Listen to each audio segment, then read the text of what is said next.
Esto es lo que ya no vimos, porque me brinqué una parte, ¿no? Pero en la parte de la interfaz, ya continuando el tema de introducción de 3D Max, aquí en la parte baja están las coordenadas, ¿ok? Acuérdense que al tratarse de un ambiente 3D ya influye el eje Z, ¿ok? Si se trabaja en AutoCAD, estamos trabajando generalmente en ejes X y Y.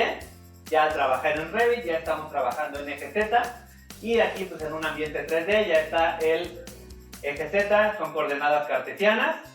Positivas en X van a la derecha, negativas a la izquierda, positivas en Y van hacia arriba, negativas van hacia abajo. En Z se proyectan o se van para atrás, ¿okay?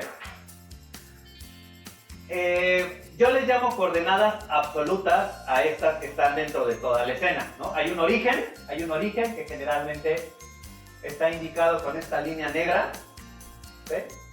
Este es el origen, este es 0, 0, 0, 0 en X, 0 en Y, 0 en Z. Entonces, y a partir de aquí, este es positivo en X y positivo en Y, negativo en X, positivo en Y, y así cada plano cartesiano, y ya si tenemos el eje Z, bueno, conoceremos el eje. ¿Okay? Algunos de los botoncitos que tenemos aquí, cuando tenemos varios objetos y si seleccionamos uno o dos objetos y presionamos ese botón, todo se va a apagar y solamente se va a quedar ese objeto seleccionado. Esto es muy útil para cuando ya tenemos una escena mucho más compleja y queremos enfocarnos en algo. Apagamos todo con ese botoncito que es para aislar, ¿okay?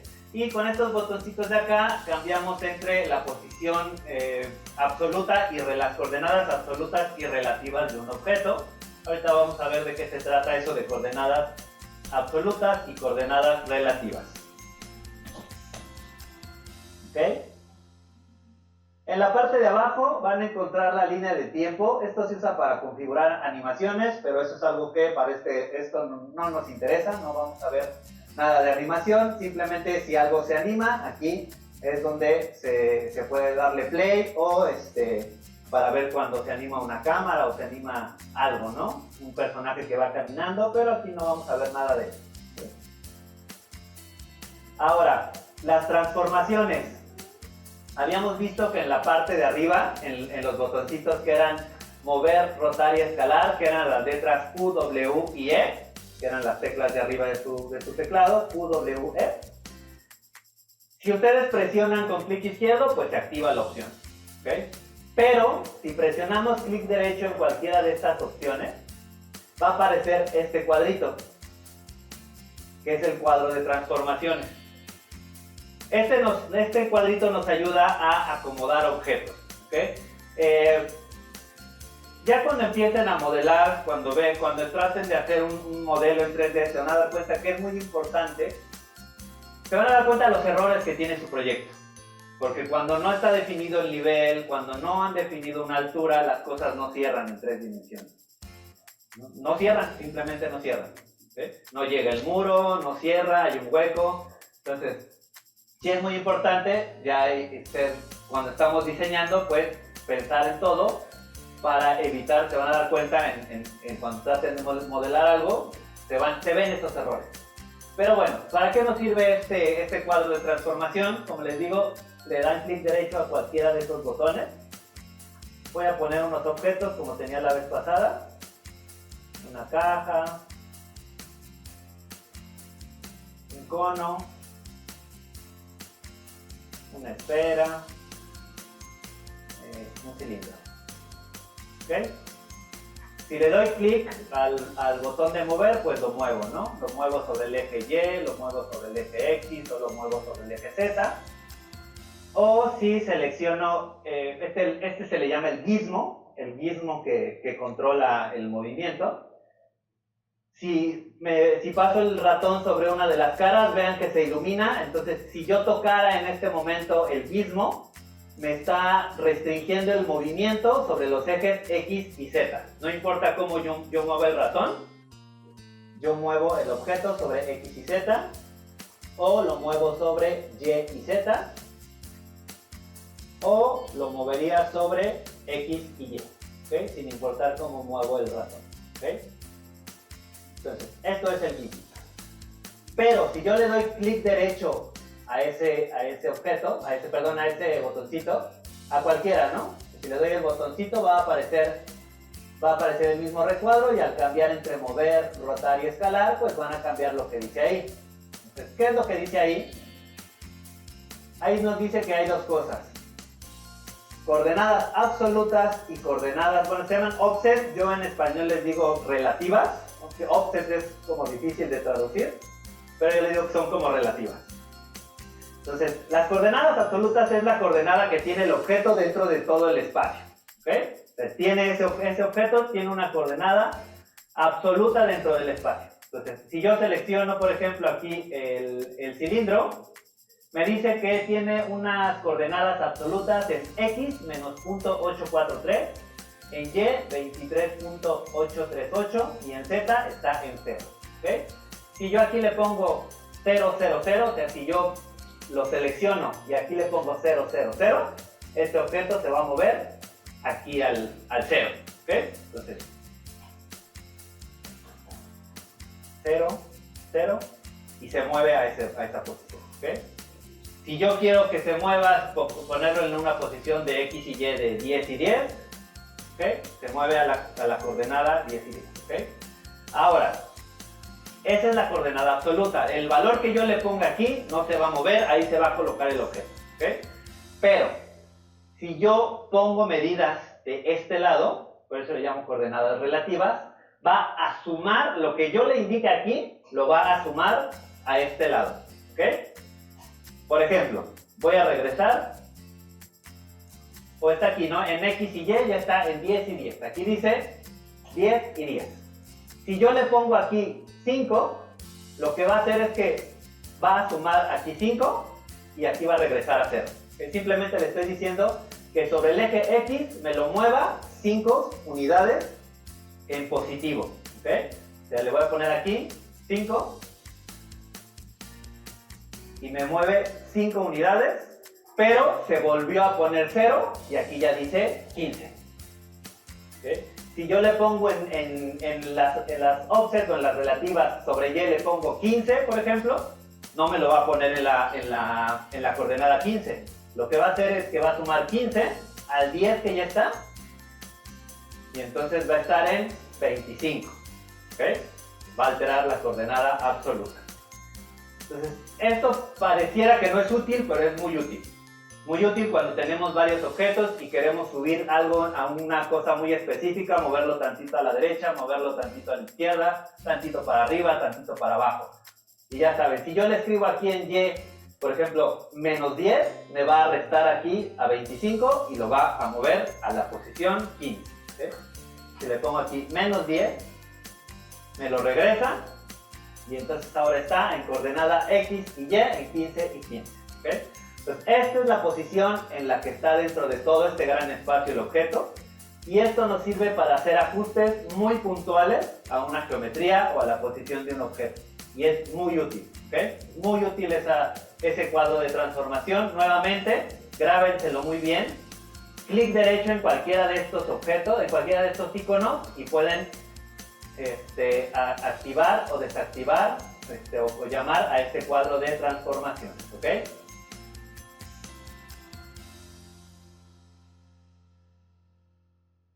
Ahora, bien importante. Sí vimos la clase pasada que tenemos un snap que es para detectar los puntos y generalmente vamos a estar trabajando en el snap que se llama 2.5. Veíamos que tenía el snap 2, el snap 3D y el snap 2.5. ¿Okay? El snap 3D seleccionaba cualquier punto en el espacio, pero respetaba la altura de ese punto, entonces podía hacernos, cuando trazábamos una línea, podía hacer una línea que tuviera distintas alturas en Z. Y para mayor precisión, al menos en la parte de modelado de arquitectura, es más útil tenerlo en 2.5D. Es siempre tenerlo en 2.5 porque detecta cualquier punto, pero digamos que todos los puntos los aplana y los alinea a las coordenadas de 0 en X, 0 en Y y 0 en Z. ¿Sí? Ajá. ¿Cómo cambiamos si los tenemos en 3? Simplemente le damos un clic sostenido y generalmente está en 3, le damos un clic sostenido y le decimos que queremos el 2.5. ¿Ok? Entonces, como les decía, si yo por ejemplo quiero hacer una línea y lo tengo en 3, nada más para recordar, si lo tengo en 3 y ya lo tengo activado, cuando se pinta de azul está activado, y pues voy a hacer una línea, pues esperando que me detecte los puntos que están en algún lado, y vemos que pues la línea está arriba y luego baja y luego sube y está por todos lados. ¿Okay? Pero cuando activamos el snap de 2.5, igual trazo la línea como sea que la quiera trazar,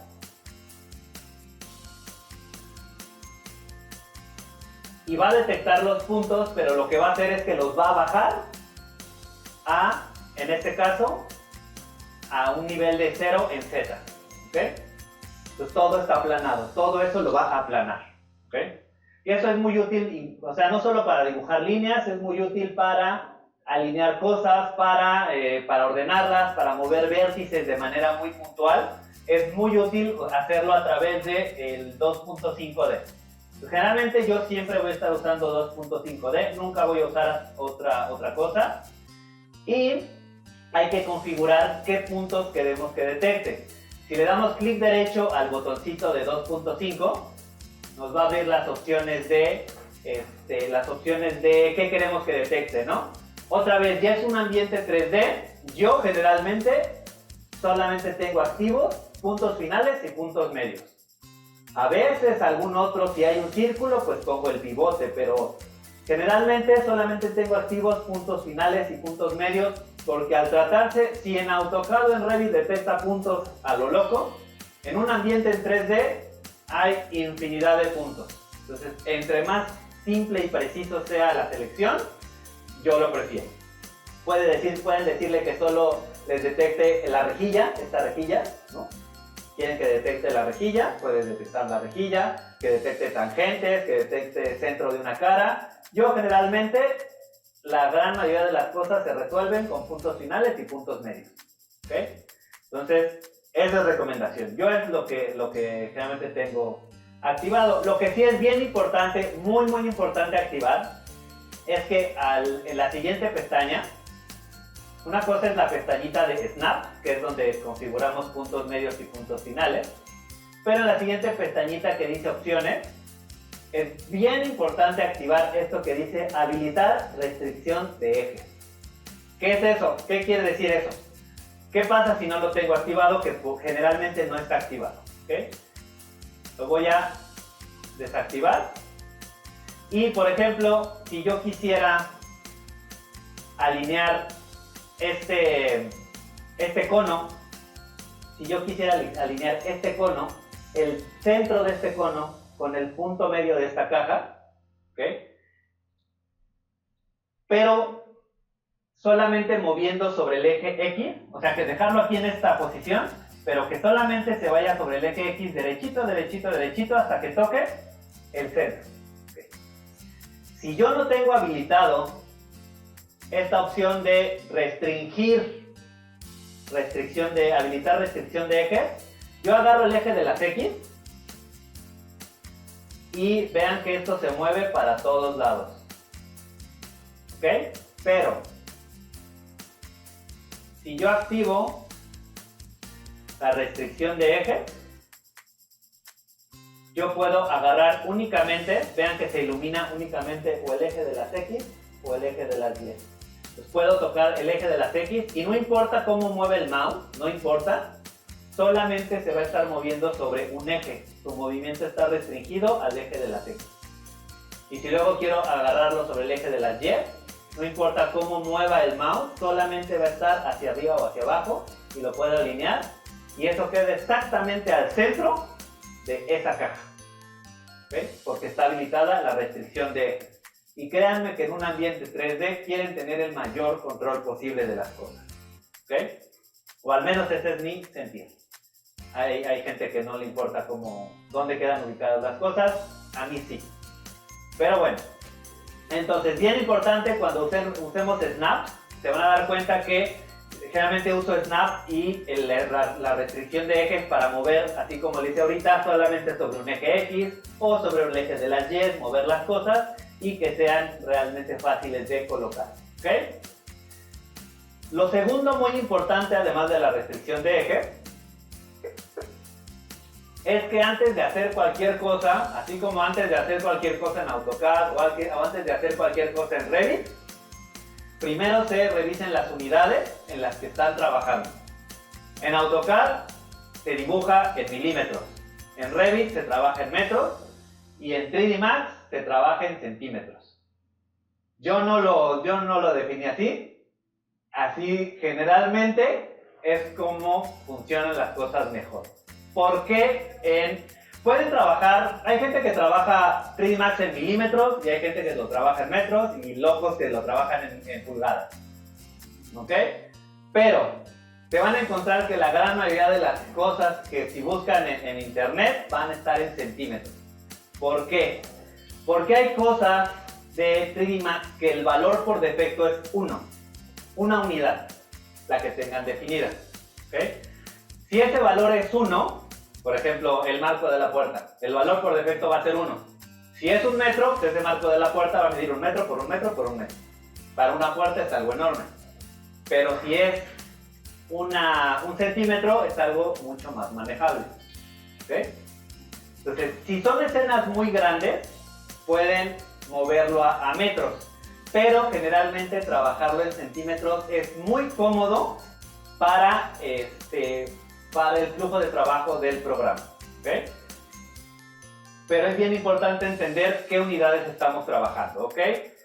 AutoCAD se trabaja, le voy a corregir esta ñ, está mal.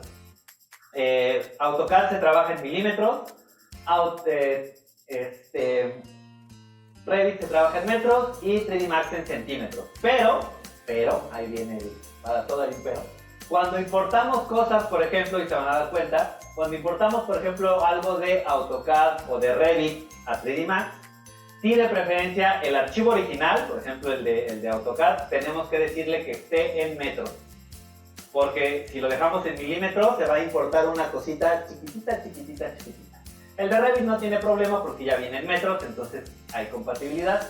Pero el de AutoCAD que se pone en milímetros por temas de impresión, para temas de exportar e importar a otros programas, hay que ponerlo en metros. ¿Ok? Pero bueno. Entonces, generalmente con hacerlo una sola vez ya se queda así el programa por defecto en este sistema de unidades, a menos que lo cambien o que el archivo que abran traiga otras unidades. ¿Qué es lo que tenemos que hacer? En la pestaña o en el menú de Customize, sistema de unidades, aquí, Unit Setup, y se va a abrir un cuadrito donde le vamos a decir que aquí queremos trabajar en sistema métrico y en centímetros. ¿Okay? Y después le vamos a dar clic, o le van a dar clic aquí donde dice el System Unit Setup, donde le van a decir que una unidad es igual a 1 centímetro. Porque si solo lo cambian en el otro, muy probablemente aquí diga pulgadas. Y entonces se va a hacer un relajo y las unidades no se van a entender entre ellas. ¿Okay? Entonces le ponemos centímetros y luego en sistema de unidades le decimos que una unidad es igual a 1 centímetro. Entonces, según yo ya lo tengo así, pero de todas maneras, Unit Setup está en centímetros y el sistema de unidades está en centímetros. ¿Okay? Entonces, antes de hacer cualquier cosa en cualquier programa, revisen sus unidades. Si no, o en AutoCAD tienen bloques grandes, o en Revit no les ponen las puertas bien, o en 3D Max los modelos son enormes o son muy chiquitos. Siempre revisen sus unidades. ¿Ok? Esto me lo salté, me adelanté esta parte de la clase pasada, justo para ver esta parte de que por qué debíamos tener solamente un viewport. Al maximizar un viewport usando Alt-W, ¿no? Alt-W pongo los viewports los 4 o me voy a una sola vista, porque como lo vimos la clase pasada, simplemente para repasar, con la letra T me pongo automáticamente en una vista desde arriba en top. Con la letra F me pongo en una vista front. Con la letra L me pongo en una vista de left o de costado. Entonces es muy rápido pasar entre cada una de estas vistas, y cuando tenemos cualquier vista ortogonal, o sea en dos dimensiones, dejamos en la tecla Alt sostenida, Scroll sostenido, y sin soltar ninguna de estas dos cosas movemos el mouse, se pasa a una vista en 3D de manera automática. ¿Okay? Por eso es mejor tenerlo solamente con un gran viewport. Nos podemos pasar a una vista top, a una vista de frente, a una vista de left, y en cualquiera de esas vistas presionamos Alt, presionamos el scroll del mouse, y al mover el mouse nos pasamos de manera inmediata a una vista en 3D. ¿Okay? Si estoy en una vista de top, pasa lo mismo, Alt sostenido, scroll sostenido, y nos pasamos a una vista en 3D. ¿Okay? Vista de left, igual, Alt sostenido, scroll sostenido, y me paso a una vista en 3D. ¿Okay? Entonces, por eso no es necesario que tengamos las cuatro, o sea, teniendo esta en top, y esta en front, y esta en left, y esta en el isométrico o en la de 3D, y querer mover una cosa acá, y luego te pasas para acá y la subes. Entonces es pérdida de tiempo. Entonces es mejor y más óptimo pues, para la visualización, tener solamente un gran viewport, y nos podemos pasar rápidamente entre las vistas. Hay veces que sí las usamos cuando lleguemos a la parte de las cámaras. Cuando colocamos cámaras, ahí sí podemos activar las cuatro para mover la cámara de manera específica mientras vemos qué pasa en la cámara. Ahí sí, esta es de las pocas excepciones donde sucede, ¿ok? Y los otros dos atajos muy habituales, además de cambiar entre las vistas de top, front y left, los otros dos atajos que vamos a estar usando, o que van a ver que los activo y desactivo comúnmente, es el shading y que se vean los segmentos de las cosas, ¿ok?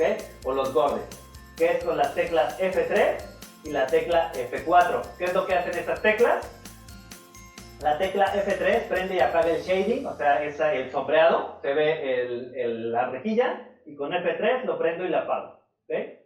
Y si además quiero que se vean los segmentos, con F4 prendo y apago los segmentos, ¿ok?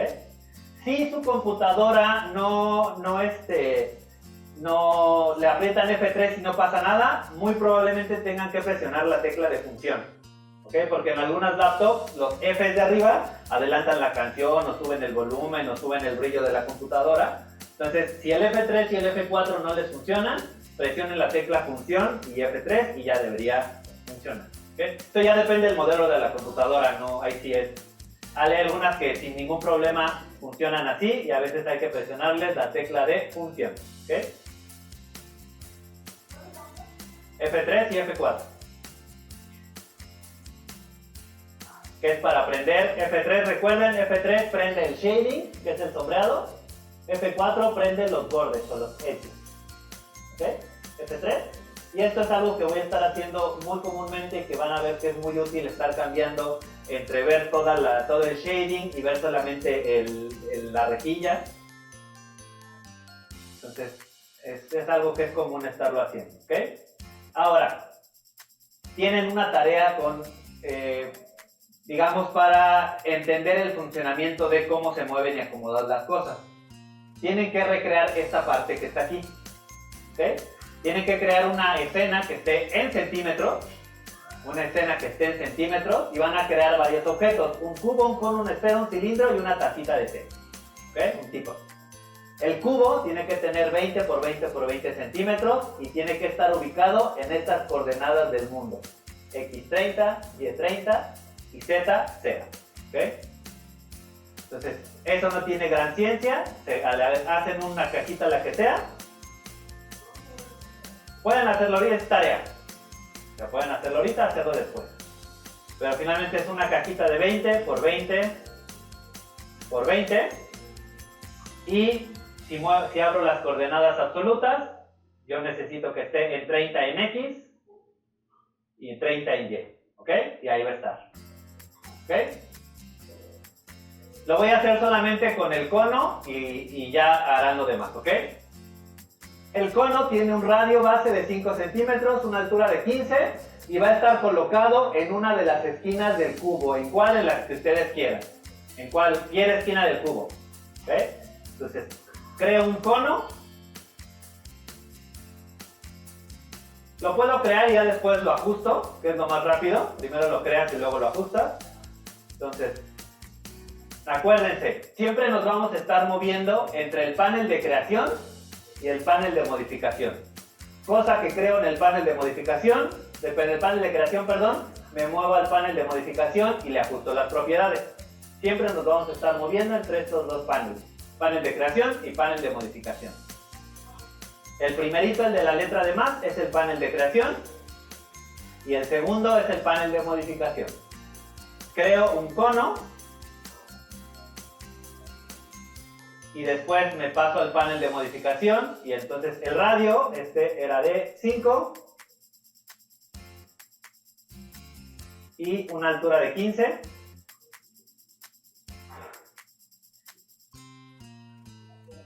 Y lo voy a colocar en una de las esquinas, puede ser esta, puede ser esta, puede ser la de atrás, puede ser esta de aquí enfrente. ¿Cómo lo voy a hacer? Lo voy a hacer con el snap de 2.5 activado. Activo el snap de 2.5. Me puedo pasar, por ejemplo, a una vista de top. ¿Ok?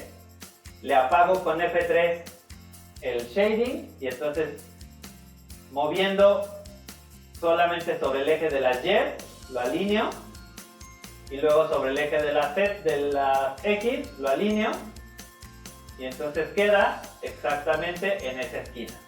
Si quisiera que fuera en la esquina de arriba, me muevo a una vista de front y solamente agarro uno de los ejes y lo alineo a la parte de arriba y queda en la esquina de arriba. Entonces, para eso es la restricción de los ejes. Lo puedo acomodar en cualquiera de estas esquinas, ¿ok? Con la restricción de los ejes. Y entonces ustedes van a tener que ponerle esfera de estas características, 7 centímetros de radio y ubicada en otra esquina del cubo, en otra esquina diferente. Un cilindro de 2.5 de radio y 40 centímetros de altura y colocado a la mitad de uno de los bordes. Para eso queremos los midpoints para ubicar el centro.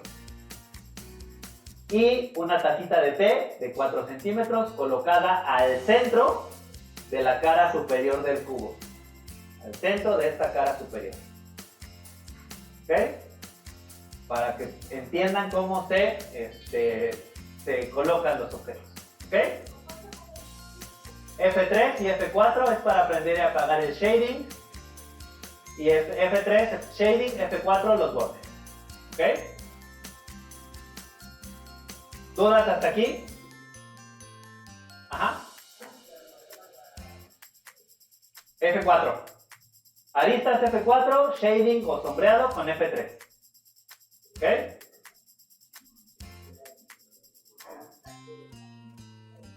Entonces, vamos a empezar a ver lo que es el modelado sencillo. Un modelado sencillo. Antes los ponía a modelar la escena, pero creo que en realidad perdían demasiado tiempo en eso. Perdíamos demasiado tiempo en eso.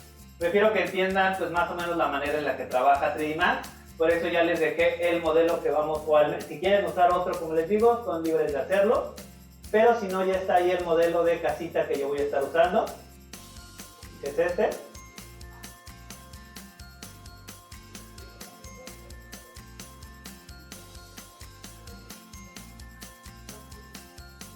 Es una casita muy sencilla de 2 niveles, toda está modelada en 3D Max, toda está modelada en 3D Max, nada que no está ahí se modeló fuera del programa, ¿no? 2 niveles, tiene abajo una sala, comedor, cocina, un cubito de escalera, unos ventanales, y arriba tiene 2 recámaras y un bañito. Es muy muy sencilla, y les dejé incluso, va a estar ahí el video de cómo se modeló. No se modeló, o sea, en el video no la modelo todo porque me tardé más de lo que dura el video.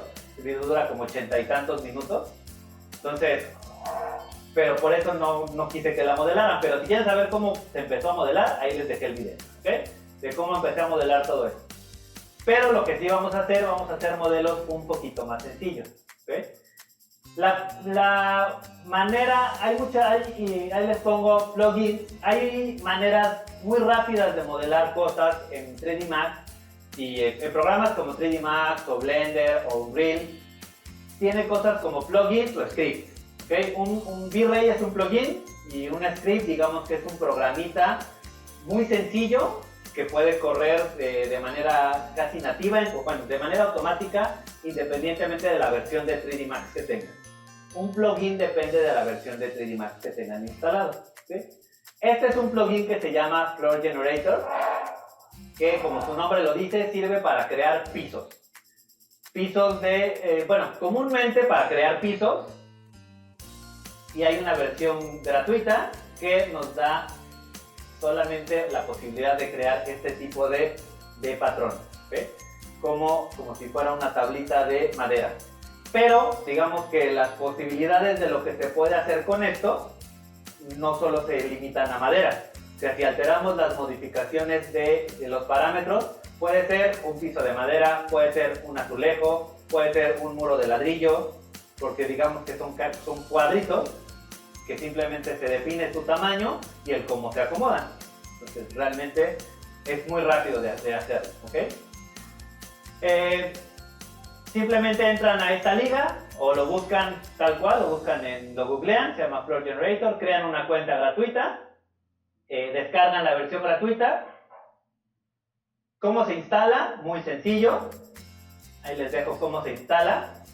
Cuando hagan su cuenta gratuita, van a descargar un archivo comprimido, lo van a descomprimir y va a venir todos estos archivos, ¿okay? Solamente van a seleccionar el archivo que corresponda con la versión de su 3D Max. Si tienen instalado 3D Max 2024, van a copiar el que dice 3D Max 2024.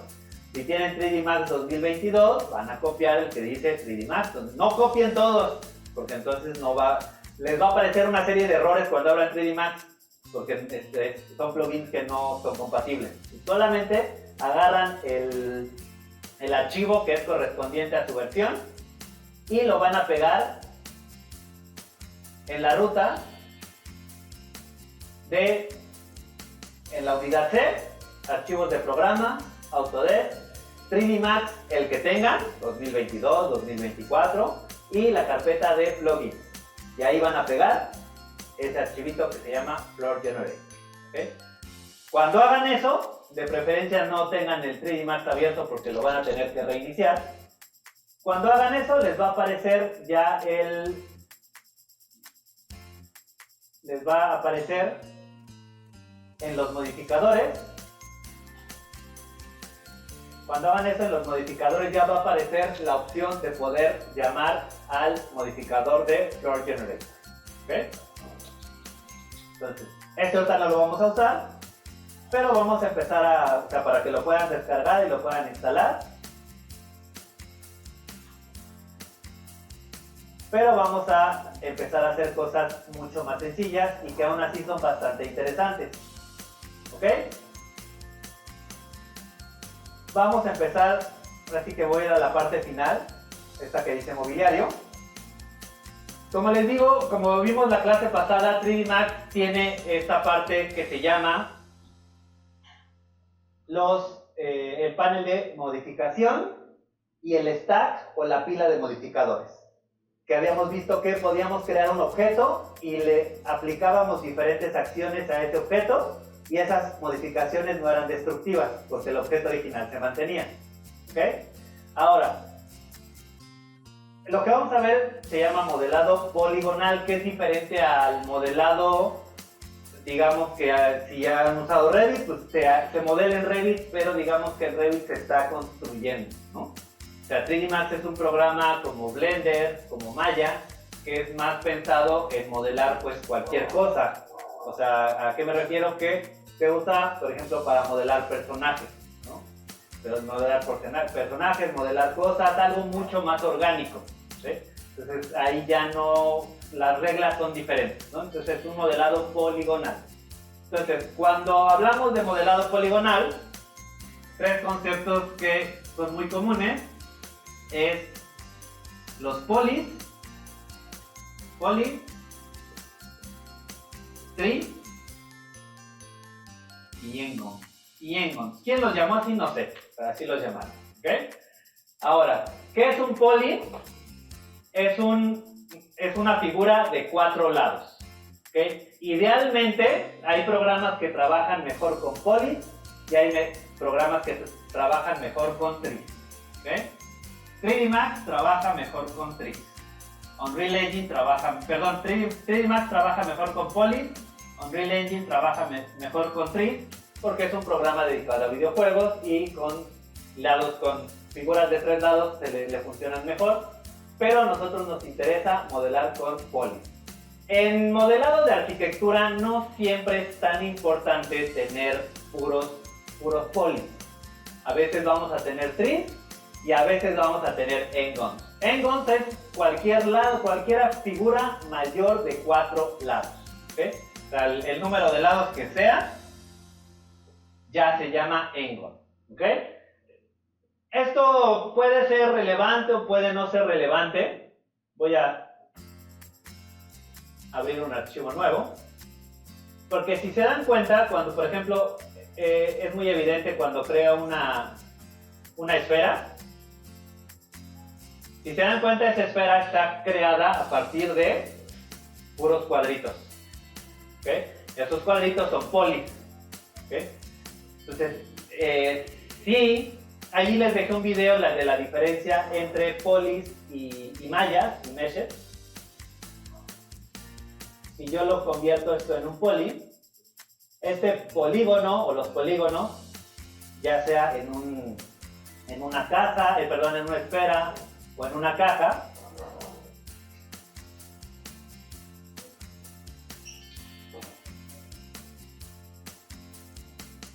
por ejemplo esta cajita de 200 por 200 por 200 y le ponemos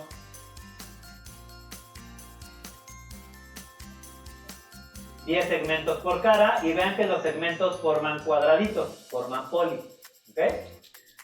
Pero si yo esto lo convierto a un poly editable, pues tengo varias opciones. Tengo la opción de alterar los vértices, de alterar los bordes, los edges, de alterar perímetros, o de alterar polis, o de alterar toda la forma en general. ¿Okay? A veces queremos alterar una cosa o a veces queremos alterar otra. Si se dan cuenta, cuando selecciono los vértices, pues se prenden todos los vértices y entonces yo puedo hacer modificaciones a estos vértices. ¿Okay? Yo puedo tomar un vértice nada más y mover ese vértice. ¿Okay? ¿Sale? O puedo decirle que en vez de un vértice voy a agarrar una orilla y esta orilla se va a mover hacia donde yo le indique que se quiera mover. ¿Ok? O le voy a decir que voy a agarrar un borde. A veces deja agarrar bordes, a veces no, depende de la figura. O que quiero agarrar polis y cada uno de estos es un poly. ¿Ok? Yo puedo agarrar los polis y jalarlos, o moverlos, o separarlos, o cortarlos, o agarrar todo el elemento. ¿Ok? Y si esto se comportara como una malla, nada más para que entiendan la diferencia, aquí hay una opción adicional que es que nos permite seleccionar el triángulo dentro del poly. ¿Okay? Este es un tree, pero a nosotros nos interesa trabajar con el polígono, con el poly, que es 4 lados. ¿Okay? ¿Por qué se trabaja de esta manera? Bueno, pues porque la gente que diseñó estas cosas se dio cuenta que las geometrías, cuando están hechas con caras o con geometrías de solamente 4 lados, se comportan mejor. ¿Okay? Hay menos errores, hay menos pinchaduras, que es que la geometría se ve literalmente como si jalaran la geometría y el cálculo de luz puede ser extraño. Esto es muy importante cuando hacemos cosas muy orgánicas. Para cosas de arquitectura, digamos que es bueno saberlo, pero no es 100% indispensable lograr tener únicamente poly. Si por ahí se nos va un tree o por ahí se nos va un n-gon, no va a pasar nada. Ajá. ¿Cómo lo activo? Realmente cuando creas una caja o creas un cilindro o lo que creas, tienes solamente las opciones de la caja o del cilindro. Le damos clic derecho, convertir a, clic derecho, convertir a editable poly. ¿Okay? Cuando queremos convertir algo a un editable poly. Esto también qué hacemos cuando convertimos, cuando tenemos varias modificaciones, cuando aquí en la pila de modificaciones tenemos varias cosas, ¿no? Que habíamos visto que lo podíamos torcer, que lo podíamos doblar y pues podíamos hacerle varias cosas a los objetos. Y si después de hacer esas modificaciones nosotros le decimos al programa que lo convierta en un polígono editable, en un poly editable, va a comprimir, va a compactar todo eso, las va a eliminar y va a convertir todo en un poly, que ya no va a ser, en ese momento se hace destructiva la edición. Ajá.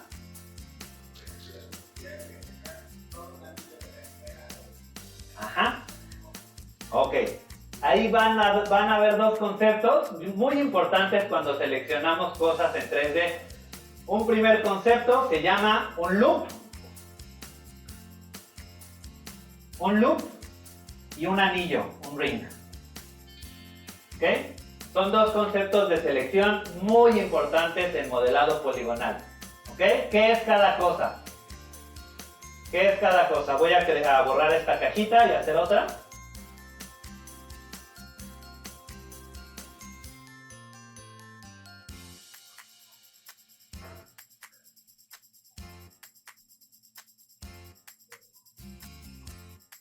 Y la voy a convertir en un edit poly. Ojo, incluso el convertir edit poly puede ser no destructivo.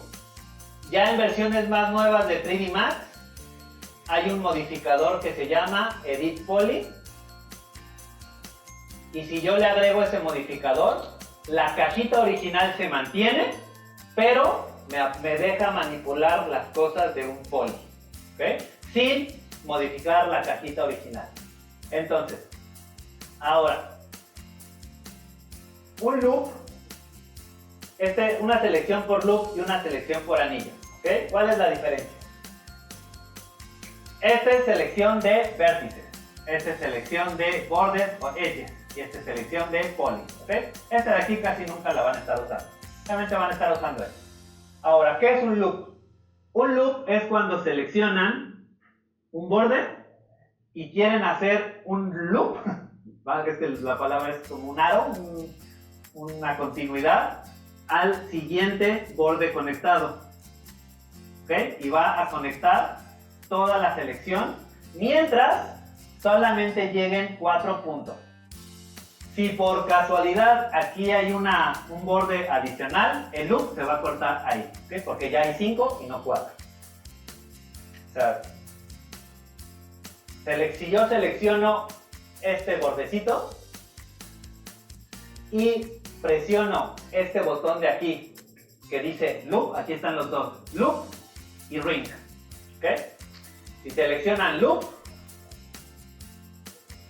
selecciona, hace todo ese recorrido y selecciona el punto final con el siguiente punto inicial hasta que se conecta nuevamente. ¿Okay? ¿Qué hace el ring? ¿Qué hace el ring? El ring lo que hace, va a seleccionar pero va a seleccionar ahora el borde, el edge paralelo. Va a seleccionar va a seleccionar este, hasta generar un anillo. ¿Ok? Lo voy a seleccionar y le voy a apretar ring y va a seleccionar todos los paralelos hasta cerrar un anillo. ¿Ok? Y esto funciona también, por ejemplo, si en vez de los edges seleccionan los polys. Y por ejemplo, si con la tecla de control ustedes seleccionan un poly y presionan la tecla de control y dan doble clic en el siguiente, va a hacer esa selección continua. ¿Ok? ¿Por qué eso es útil? Porque pues, podemos empezar a modelar de esta manera. Muchas veces el modelado se trata de ir subdividiendo una forma. Se empieza hay varias formas de modelar, una de las formas muy comunes que van a ver es que se empieza a modelar de una caja y se le empieza a jalar, se empieza a subdividir, se empieza a remeter, se empieza a sacar cosas, subdividiendo las caras, creando más caras dentro de las caras y de esa manera se crean figuras más complejas. ¿Okay? Pero estas son dos formas muy comunes de seleccionar cosas, con un loop y con un ring. ¿Okay? Entonces, aquí por ejemplo, si yo hiciera este ring, y puede ser incluso, ¿no?, que seleccione estos dos y le doy doble clic a este y sin soltar el control puedo agarrar esto mismo y a esto por ejemplo le hago una extrusión para un lado, para el otro y se van a dar cuenta que dependiendo en qué una de estas tres cosas estén, si están en vértice o si están en edge o si están en poly, se van a activar diferentes opciones del panel.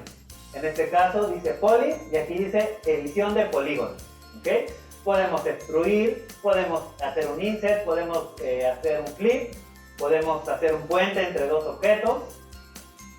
Si yo selecciono, si no quiero seleccionar edges, si no quiero seleccionar poly y quiero seleccionar edges, igual me va a decir que yo un borde lo puedo extruir, lo puedo remover, lo puedo partir, lo puedo soldar, le puedo hacer un chaplán, puedo conectar, puedo hacer varias cosas. ¿Okay? Unas sirven para algo, otras sirven para otra cosa.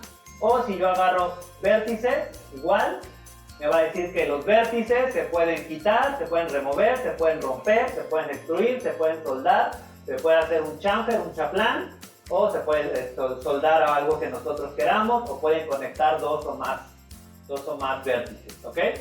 Como les digo, finalmente a veces el modelado es de una forma compleja, de una forma simple, perdón, irla haciendo más compleja por subdivisión. ¿Ok? Pero vamos a ir viendo cómo se hace esto. ¿Ok?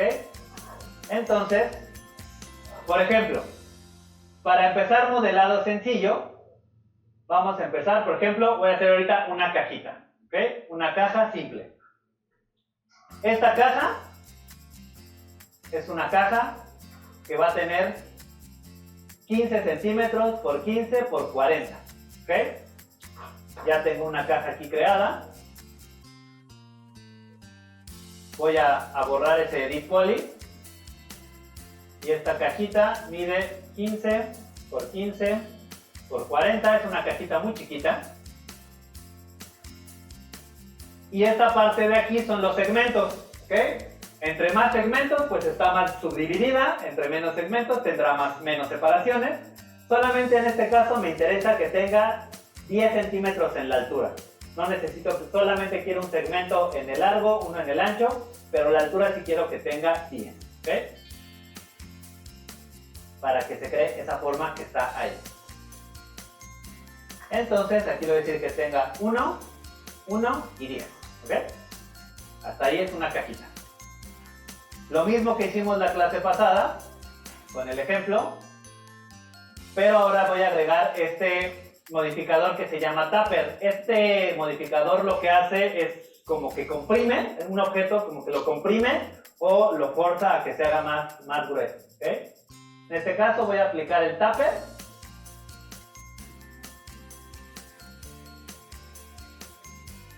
Acuérdense que aquí en la lista de modificadores son muchísimos. Ya pueden ir explorando qué hace cada uno, están en orden alfabético. En este caso, en la letra T está ese modificador que se llama Tapper. Y si yo, aquí donde dice Amount, puede ser negativo, puede ser positivo, en este caso dice menos 0.4. Pero finalmente depende lo que quieran hacer. Este modificador, si yo lo subo, si doy clic sostenido aquí, vean que o lo hace más, lo forza a que se haga más grueso de arriba, o lo comprime, ¿okay? Para hacer como una pirámide. ¿Por qué no hago una pirámide desde ahorita? Pues porque lo que me interesa es desde una caja modificar. ¿Okay? Y en este caso le digo que es menos 0.4 para hacerlo de esta manera. ¿Okay? Simplemente es una pequeña compresión. No estoy editando nada de los polis, estoy haciendo solamente cosas con modificadores. ¿Okay? Después de ahí lo voy a torcer. Esto ya lo hicimos la clase pasada, le voy a dar un twist. Al mismo objeto le aplico otro modificador en la letra T, que está el taper y abajito está el twist. ¿Okay? Y lo voy a torcer o lo voy a girar, lo voy a torcer 90 grados, puede ser más, puede ser menos, esto depende del gusto de cada quien. Lo voy a torcer o lo voy a rotar 90. ¿Okay?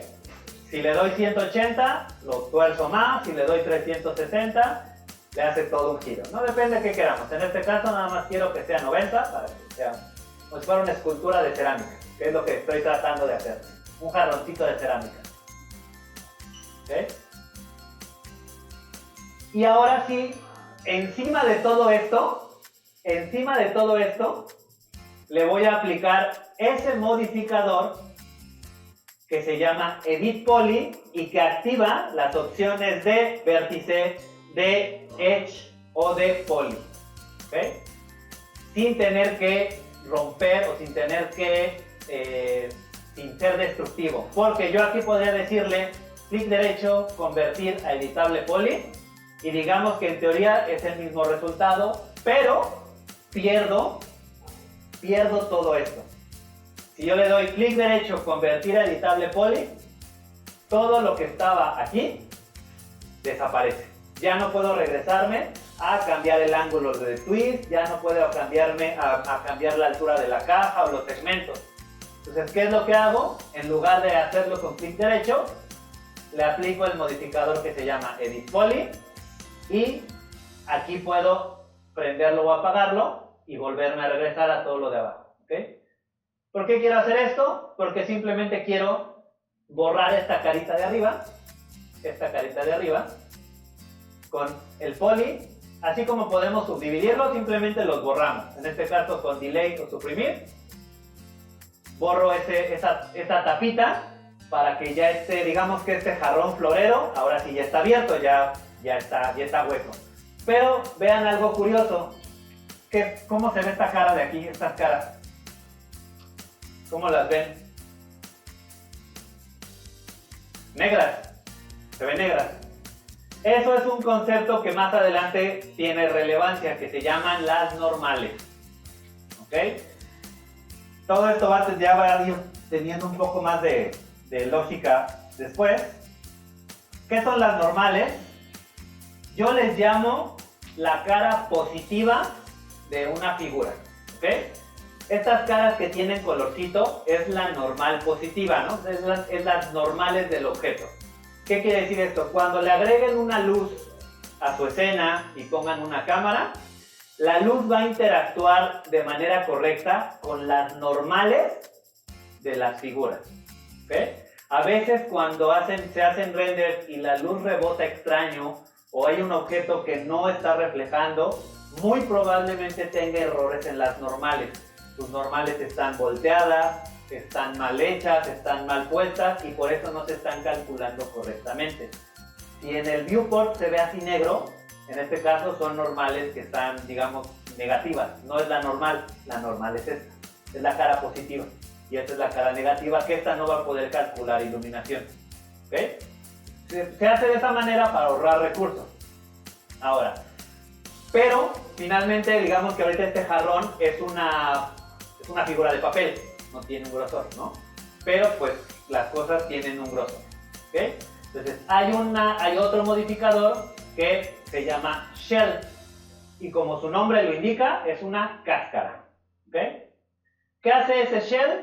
Ese shell puede agregar un grosor hacia el interior o un grosor hacia el exterior.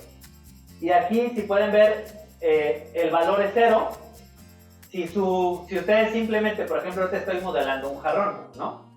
Y le estoy diciendo y le voy a decir que el valor de esa cáscara interna es de 0.5 centímetros, medio centímetro, 5 milímetros. Si las unidades hubieran estado configuradas en metros, aquí yo tendría que haberle puesto 0.005. Entonces por eso se vuelve más Por eso es más cómodo trabajar en centímetros en 3D Max, porque el modelado de objetos más pequeños se vuelve difícil si se trabaja en metros.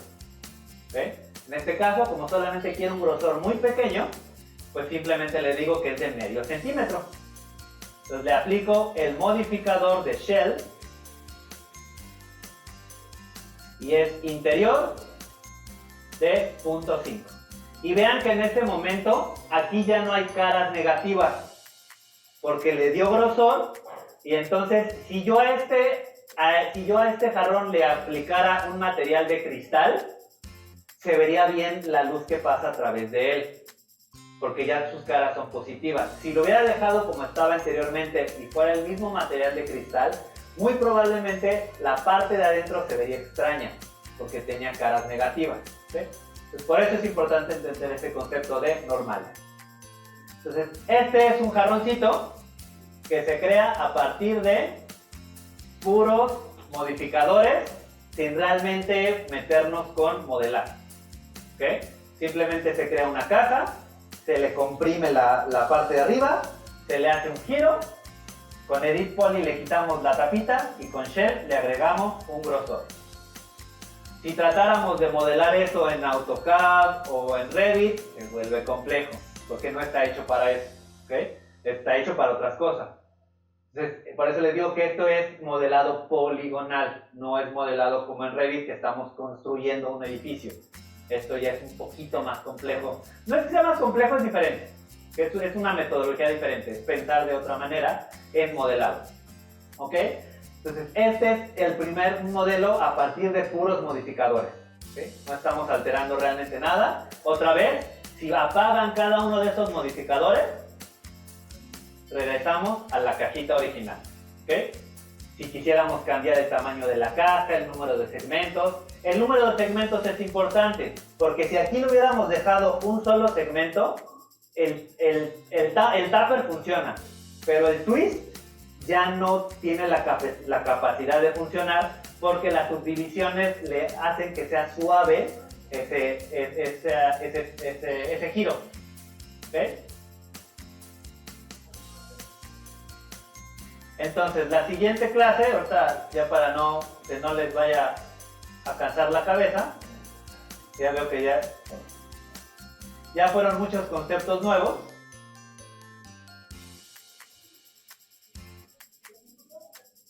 Vamos a continuar aquí. Ahorita nada más modelamos esta cajita que fue un jarroncito. Vamos a ver superficies de revolución, vamos a hacer un silloncito, vamos a hacer cojines, vamos a hacer tela, y todo eso va a ir para la escena que estamos trabajando. ¿Ok? ¿Vale?